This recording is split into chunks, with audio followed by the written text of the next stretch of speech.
현우야, 큰일 났다. 내가 평생 모아둔 돈이 통째로 사라졌어. 엄마, 무슨 일이야? 진정하고 차근차근 얘기해봐. 휴대폰 바꾸러 간 것뿐인데 거기서 앱 깔아준다고 하더니 다음날 보니까 은행 잔고가 0원이더라. 한숨 쉬는 김윤자 할머니의 목소리는 떨리고 있었습니다. 새로 산 스마트폰 때문에 인생의 마지막 재산까지 잃어버릴 줄은 몰랐던 거죠. 이건 단순한 해프닝이 아닙니다. 김할머니처럼 휴대폰을 바꾸거나 앱 설치를 도와준다는 말에 속아 통장 잔고를 몽땅 도둑맞는 일이 지금 이 순간에도 전국 곳곳에서 벌어지고 있습니다. 놀랍게도 작년 한 해 동안 이런 수법에 당한 노인분들만 120명, 피해 금액은 200억 원이 넘습니다. 평균 피해 금액이 1,600만 원 이상이란 사실 믿기 힘드시죠? 하지만 현실입니다. 그리고 여러분도 그 피해자가 될 수 있습니다. 저는 지난 10년간 고령층 대상 금융사기를 분석해온 박재홍입니다. 제 어머니도 같은 방식으로 사기를 당할 뻔했고 그때의 충격이 제 인생을 바꿔놓았습니다. 그래서 오늘 이 영상을 통해 휴대폰 대리점에서 절대 알려주면 안 되는 3가지 정보와 함께 피해를 막기 위한 실제 방법들을 알려드리려고 합니다. 이 영상을 보고 계신 여러분 꼭 끝까지 들어주세요. 그리고 주위에 스마트폰 사용이 서툰 어르신이 계시다면 이 영상 꼭 공유해주세요. 여러분의 관심이 누군가의 노후를 지켜줄 수 있습니다. 첫 번째로 절대 알려주면 안 되는 정보는 바로 문자 인증번호입니다. 대부분의 사람들은 이 번호를 단순한 확인 절차 정도로 여기지만 사실상 이 숫자 6자리는 여러분의 통장을 여는 열쇠이자 여러분의 도장을 대신하는 전자 서명과 같습니다. 은행 앱이나 금융기관, 정부 민원 사이트에서 본인 확인이 필요한 순간 가장 많이 사용되는 방식이 문자로 전송되는 일회용 인증번호, 즉 OTP입니다. 이 번호는 특정 거래나 로그인 절차에서 본인이 맞는지를 확인하기 위해 발급되며 일정 시간 내 입력하지 않으면 무효가 되는 구조죠. 문제는 이 인증번호가 휴대폰이라는 사적인 기기에 도착한다는 이유만으로 안전하다고 믿게 만든다는 것입니다. 지난해 금융감독원에서 발표한 자료에 따르면 고령층 대상 디지털 금융 사기의 68%가 문자 인증번호 유출로 인해 발생했습니다. 이는 단순한 실수가 아니라 치밀하게 설계된 사회공학적 범죄의 일환입니다. 피해 사례는 생각보다 가까이에 있습니다. 서울 구로구에 사는 이창호 어르신은 아들이 사준 새 휴대폰이 자꾸 꺼지는 바람에 집 근처 대리점을 찾았습니다. 익숙한 가게였고 직원도 항상 친절했기에 아무 의심 없이 폰을 맡겼죠. 그런데 직원은 앱을 옮기기 위해 은행 인증이 필요하다며 곧 도착할 문자의 번호를 알려달라고 요청했고 어르신은 망설임 없이 번호를 불러주었습니다. 다음 날 그는 통장에 있던 2,100만 원이 전부 이체됐다는 사실을 확인했습니다. 자식들 결혼 자금으로 조금씩 모아둔 돈이었습니다. 이 어르신이 범죄 피해자가 된 데엔 특별한 이유가 없었습니다. 그냥 친절한 사람을 믿었을 뿐이었습니다. 문자 인증번호는 그만큼 강력한 권한을 가집니다. 실제로 해커나 사기범들은 피싱, 스미싱, 전화, 사기 등 다양한 수법을 동원해 개인정보를 탈취하려 할 때 마지막 관문으로 인증번호를 요구합니다. 이 정보 하나만 있으면 아무리 복잡한 로그인 절차도 뚫을 수 있고 금융 앱을 새 폰에 설치해도 기존 계좌에 바로 접근할 수 있습니다. 부산 해운대구에 사는 정미숙 할머니 역시 비슷한 일을 겪었습니다. 설을 앞두고 손주들에게 사진을 보내고 싶어 새 폰을 장만한 그녀는 설치가 잘 안 되자 직원에게 도움을 요청했습니다. 그 직원은 은행 앱 설치를 도와준다며 인증번호를 요구했고 곧바로 계좌에서 380만 원이 빠져나갔습니다. 이 상황의 공통점은 단순합니다. 피해자 모두가 직접 인증번호를 말하거나 보여주었다는 점입니다. 스스로 넘겨준 것이기 때문에 나중에 법적으로 보상받기도 어렵습니다. 이는 사기범들의 치밀한 전략입니다. 내가 직접 번호를 알려줘서 생긴 일이라는 죄책감을 심어주고 피해 사실 자체를 숨기게 만드는 심리까지 활용하죠. 특히 어르신들이 이 수법에 잘 당하는 이유는 디지털 환경에 익숙하지 않기 때문입니다. 설정이 어렵다, 화면이 자꾸 바뀐다는 이유로 도움을 받으려다 보면 자연스럽게 휴대폰을 건네주고 직원이 하는 말에 순순히 따르게 됩니다. 하지만 사기범은 이런 상황을 정확히 노립니다. 더 무서운 사실은 이러한 인증번호 유출 피해가 최근 몇 년 사이에 연령을 불문하고 증가하고 있다는 점입니다. 한국인터넷진흥원의 2024년 보고서에 따르면 전체 문자, 인증번호 유출 피해 중 34%가 50대 이하 사용자에게서도 발생하고 있습니다. 그만큼 신뢰와 친절을 이용한 접근은 누구에게나 통할 수 있다는 뜻이죠. 결론은 단순합니다. 인증번호는 단 한 번이라도 다른 사람에게 보여줘선 안 됩니다. 어떤 상황에서도 어떤 이유로도 예외는 없습니다. 직원이 은행 앱을 도와주겠다 해도 공무원이 확인이 필요하다고 말해도 이 번호는 절대 타인에게 전달해선 안 됩니다. 만약 지금 이 순간 문자함에 예전에 받았던 인증번호들이 아직 남아있다면 바로 삭제하세요. 잠금 설정이 없는 문자함이라면 그 자체로 위험한 상태입니다. 스마트폰을 바꾸는 과정은 단순한 기기 교체가 아닙니다. 이제는 금융정보와 연결된 모든 것이 이동되는 디지털 이사의 과정입니다. 그만큼 조심하고 경계하고 스스로 지켜야 합니다. 문자 인증번호만큼이나 위험한 것이 또 하나 있습니다. 바로 공인인증서 비밀번호, 요즘은 공동인증서라고도 부르죠. 이 비밀번호는 단순한 숫자, 조합이 아니라 여러분의 모든 금융활동을 인증하는 핵심 도구입니다. 은행에 가서 신분증 내고 도장을 찍는 과정을 한 번에 대체해 주는 게 바로 이 인증서인데 비밀번호를 넘기는 순간 여러분의 통장은 사실상 타인의 손에 들어간 것이나 다름없습니다. 많은 분들이 오해합니다. 공인인증서는 그저 로그인할 때 쓰는 것 아닌가요? 새 폰으로 바꾸려면 어차피 다시 입력해야 하니까 알려줘도 되지 않나요? 절대 아닙니다. 공인인증서 비밀번호는 금고, 열쇠와 금고 위치를 동시에 알려주는 것과 같습니다. 이걸 안다는 건 누군가가 마음대로 계좌 이체를 하거나 예금, 대출 정보를 조회하고 조작할 수 있다는 뜻입니다.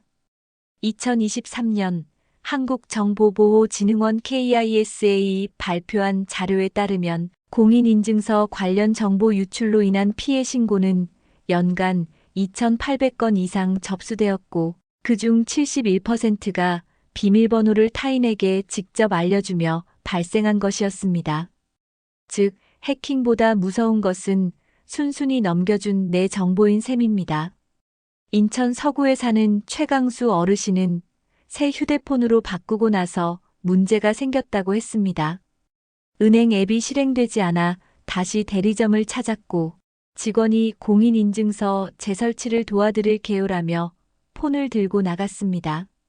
잠시 후 돌아온 직원은 비밀번호가 필요하다며 입력을 요청했고 어르신은 평소 쓰던 숫자를 조용히 말해줬습니다.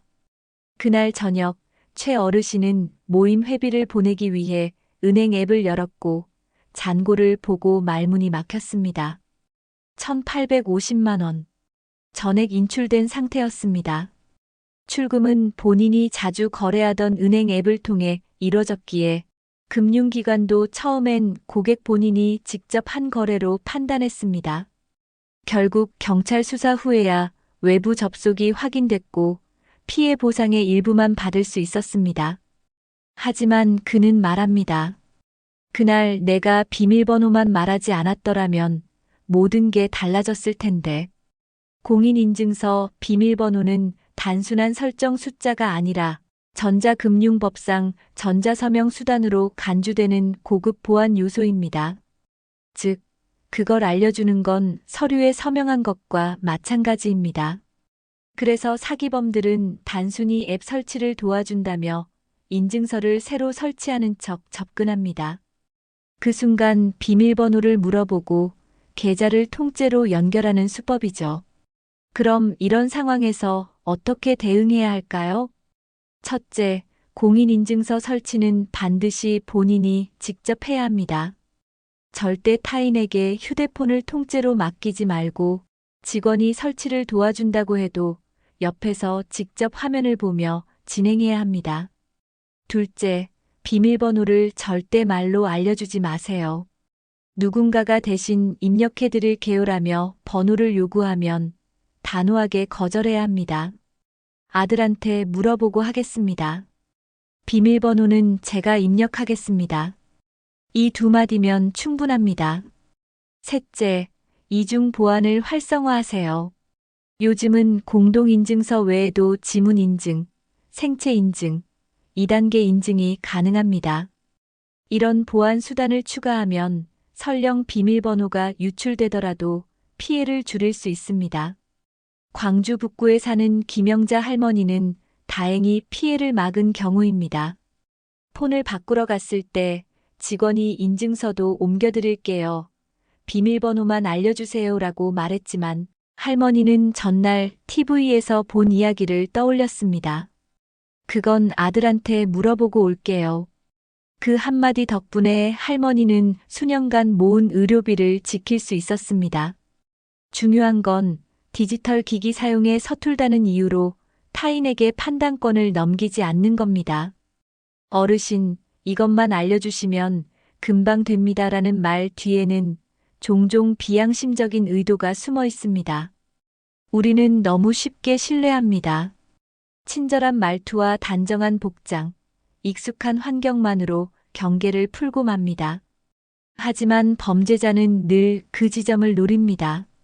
디지털 시대 가장 쉬운 사기의 조건은 순진한 신뢰입니다. 마지막으로 절대 알려주면 안 되는 정보는 우리가 너무도 익숙하게 사용하는 숫자, 계좌 비밀번호와 카드 비밀번호입니다. 이건 너무 당연한 이야기 같죠? 하지만 놀랍게도 수많은 어르신들이 이 정보를 아무렇지 않게 타인에게 말하고 있습니다. 특히 휴대폰을 바꾸는 과정에서 앱 설치나 금융정보 등록을 돕는다는 명목으로 비밀번호를 묻는 경우가 많습니다. 앱을 정상적으로 등록하려면 계좌 정보를 입력해야 한다. 소액 이체를 통해 안전 여부를 확인하겠다는 말에 속아 비밀번호를 알려주는 순간 사기범은 그 자리에서 수백만 원을 이체해 갑니다. 2024년 한국금융연구원 조사에 따르면 고령층 금융피해 사례 중 52%가 계좌 비밀번호 유출에서 시작된 것으로 나타났습니다. 놀라운 건 이들 피해자 대부분이 직원이 하라는 대로만 했다고 말한다는 점입니다. 즉, 범죄는 강압이 아닌 신뢰 속에서 조용히 진행된다는 뜻이죠. 대구 달서구에 사는 이명숙 할머니는 평소에도 스마트폰을 거의 쓰지 않았습니다. 그런데 어느 날 지인의 권유로 통장을 앱으로 관리해보려 새 폰을 장만했습니다. 대리점 직원은 친절했습니다. 앱 설치도 도와주고 어머님 계좌 등록을 위해 비밀번호가 필요하다는 말에 할머니는 의심 없이 본인의 계좌번호와 비밀번호 4자리를 말해주었습니다. 그날 밤 할머니는 문자를 받고 깜짝 놀랐습니다. 1,200만 원이 이체되었다는 알림. 가장 큰 문제는 그 돈이 이전에 한 번도 거래한 적 없는 계좌로 넘어갔다는 점이었습니다. 가까운 은행과 경찰서에 신고했지만 기기에서 직접 입력된 거래이기 때문에 금융기관은 고객 본인 거래로 추정된다고 했습니다. 결국 경찰 수사를 통해 해당 직원의 계좌로 이체된 사실이 드러났고 피해금 일부만 돌려받을 수 있었죠. 더 충격적인 건 그 직원이 해당 대리점에서 1년 넘게 일했던 단골 직원이었다는 사실입니다. 사기범은 낯선 누군가가 아니라 매번 마주치던 친근하게 인사하던 사람이었던 겁니다. 서울 동대문구에 사는 김철수 어르신도 비슷한 경험을 했습니다. 새 휴대폰에서 은행 앱을 설치한 후 직원이 정상 작동하는지 소액 이체해보자고 말하더랍니다. 이때도 이체를 하려면 비밀번호가 필요하다는 말에 김 어르신은 망설임 없이 숫자를 말해주었고 그 자리에서 500만 원이 빠져나갔습니다. 문제는 사기범들이 이 과정을 정상적인 절차처럼 포장한다는 점입니다. 소액 이체 테스트, 앱 등록 절차, 보안 인증 등의 말로 포장된 이 요청은 실제로는 여러분의 전 재산을 노리는 범죄의 첫 단계입니다. 여기서 중요한 사실 하나. 계좌 비밀번호나 카드 비밀번호는 어떠한 경우에도 직원이 알 필요가 없는 정보라는 점입니다. 은행이나 통신사 혹은 공공기관의 정식 직원이라 하더라도 고객의 비밀번호를 직접 입력하거나 요구하는 것은 엄격히 금지된 행위입니다. 심지어 금융감독원은 이에 대해 다음과 같이 명시하고 있습니다. 정상적인 절차에서는 어떠한 경우에도 금융기관 또는 관련 업체 직원이 고객의 비밀번호를 요구하거나 대리 입력하지 않는다.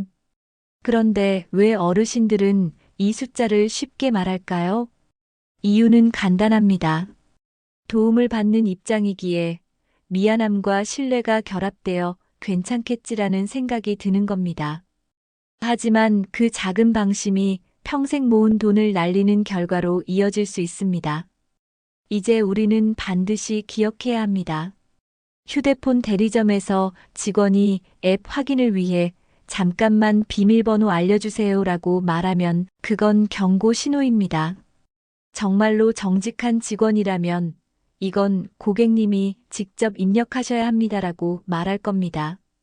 또한 가족이나 지인이 아닌 사람이 내 금융 정보를 다룬다거나 입력을 대신하겠다는 말은 절대 들어선 안 됩니다. 누군가 이체가 잘 되는지 확인만 해보겠다는 말도 마찬가지입니다. 그 말 한마디에 넘어간 사람들은 대부분 테스트 이체인 줄 알았다는 말을 남깁니다. 하지만 그 순간 이미 모든 정보는 넘어가 있었고 잔고는 텅 빈 상태로 남습니다. 그렇다면 우리는 도대체 어떻게 해야 이 모든 사기에서 벗어날 수 있을까요? 새 폰을 사는 일은 단순히 기계를 교체하는 게 아니라 요즘 시대에는 내 금융 정보와 사회적 연결망 전체를 옮기는 일입니다. 그만큼 조심스럽게 접근해야 하고 몇 가지 원칙만 잘 지키면 충분히 안전하게 바꿀 수 있습니다.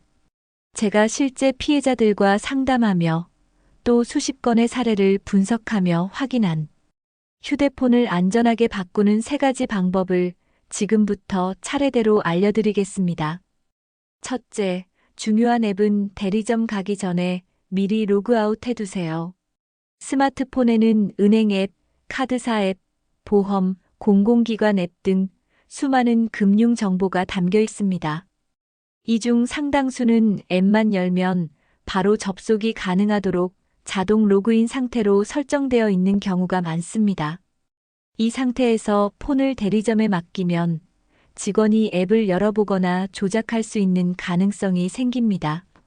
특히 인증서가 자동 저장되어 있다면 비밀번호만 알면 그 자리에서 바로 송금까지도 가능한 구조입니다. 서울 강남구에 사는 박영수 어르신은 새 폰을 바꾸기 전 딸에게 전화를 걸어 물었습니다. 은행 앱 로그아웃 어떻게 하는 거니? 딸이 천천히 설명해준 대로 은행, 카드, 카카오톡까지 미리 로그아웃을 해놓고 대리점에 갔더니 직원이 앱에 대해 묻는 일이 전혀 없었다고 합니다. 그냥 유심만 바꿔주고 끝이더라고요. 내가 뭘 눌러야 할지도 물어보질 않더라고. 박 어르신은 뿌듯하게 웃으셨습니다. 로그아웃 하나로 불필요한 접근을 차단한 겁니다. 둘째, 휴대폰은 절대로 혼자 맡기지 말고 유심칩만 바꾸게 하세요. 스마트폰에는 우리의 인생이 담겨 있다고 해도 과언이 아닙니다. 사진, 문자, SNS는 물론이고 은행 앱부터 카드사, 건강 정보까지 대부분의 민감한 데이터가 저장돼 있습니다. 그런데 휴대폰을 새로 살 때 너무 쉽게 폰을 통째로 직원에게 맡기는 경우가 많습니다. 이때가 가장 위험합니다. 직원은 여러분이 모르는 사이 앱을 열어보거나 인증번호를 요청하거나 설정을 조작할 수 있기 때문입니다. 사실 전화만 가능하게 하려면 유심칩만 바꾸면 됩니다.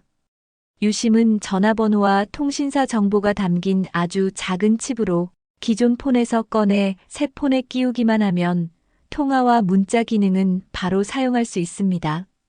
부산에 사는 최영희 할머니는 이런 방식으로 사기를 예방했습니다.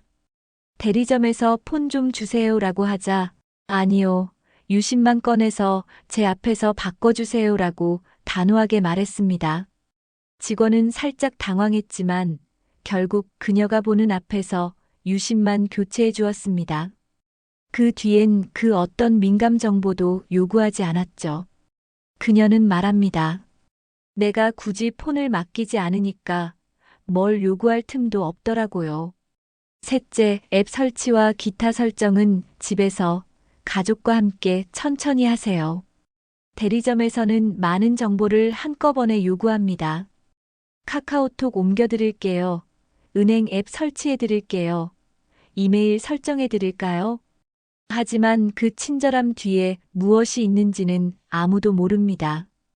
특히 혼자 대리점을 방문한 고령자일수록 시간에 쫓겨서 혹은 눈치가 보여서 모든 걸 직원에게 맡기고 많은 경우가 많습니다.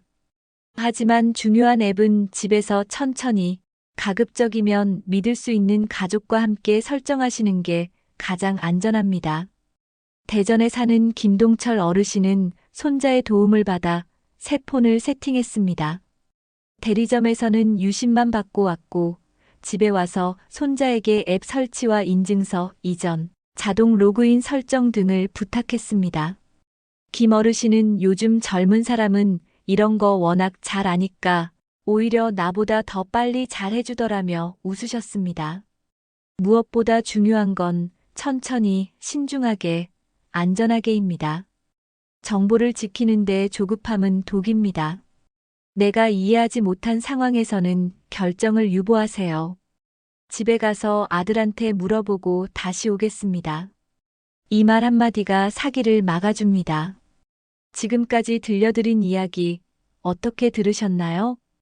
어쩌면 나는 괜찮겠지라고 생각하셨을지도 모릅니다. 하지만 사기범은 언제나 그런 생각을 가진 사람을 노립니다.